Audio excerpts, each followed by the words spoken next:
അപ്പൊ ഗൈസ് നേരത്തെ കണ്ടുണ്ടോ ഞാൻ ഒരു വീഡിയോ എടുത്ത് റൂം ഹീറ്ററിന്റെ അപ്പൊ അതൊക്കെ അൺബോക്സ് ചെയ്യണം. അൺബോക്സ് ചെയ്താണ് ഇതാണ് അതിലേക്കുള്ള നേരത്തെ കണ്ടത്. അപ്പൊ അതൊക്കെ അൺബോക്സ് ചെയ്യാം.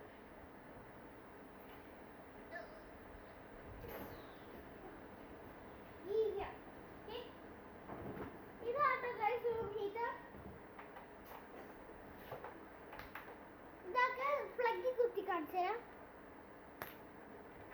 ഇത് വെച്ച് നിങ്ങൾക്കൊരു കാര്യം അറിയാം. ചിലപ്പോൾ കറണ്ട് ബില്ല് ഭയങ്കരമായിട്ട് പോകും. എന്താ ചോദിച്ചാൽ കറണ്ട് ബില്ല് ഭയങ്കരമായിട്ട് പോകും. അതെന്താണെന്ന് ചോദിച്ചാൽ ഇതെന്താണ്, ഇത് ഭയങ്കര വോൾട്ടിൻ്റെയാണ്. ഇത് 2000 വോൾട്ടിൻ്റെ. അപ്പോൾ കറണ്ട് പെട്ടെന്ന് അപ്പോൾ അവിടെ കാണിച്ചു തരാം കേട്ടോ. അപ്പോൾ ഗൈസ് നമ്മൾ റൂം ഹീറ്റർ റെഡി ആയിട്ടുണ്ട്. ഇന്നാട്ടോ നമ്മുടെ റൂം ഹീറ്റർ. അപ്പൊ റൂം ഹീറ്റർ ഇങ്ങനെ അൺബോക്സ് ചെയ്യാം.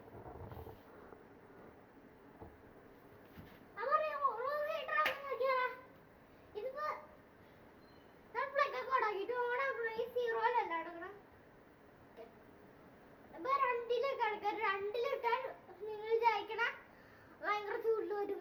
രണ്ടിലിട്ടാൽ ചിലപ്പോൾ ചൂട് വരും, തണുപ്പായി. അതിനകത്ത് തണുപ്പും വരും, ചൂടും വരും. അത് അങ്ങനത്തെ ഫംഗ്ഷനാണ്. ഇപ്പൊ ഇത് അവിടേക്ക് ഇത് കൂട്ടിയാൽ മതി. ഈ ടെമ്പറേച്ചർ ഇപ്പൊ തണുത്ത കാറ്റുണ്ട്. രണ്ടില് തണുത്ത കാറ്റ്, ഒന്നില് ചൂടുകാറ്റ്. ഒന്നില് ചൂടുകാറ്റ്, രണ്ടില് തണുത്ത കാറ്റ്.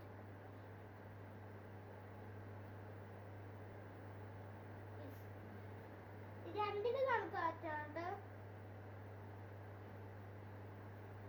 അപ്പൊ ഭയങ്കര ടെമ്പറേച്ചർ നോക്കാം.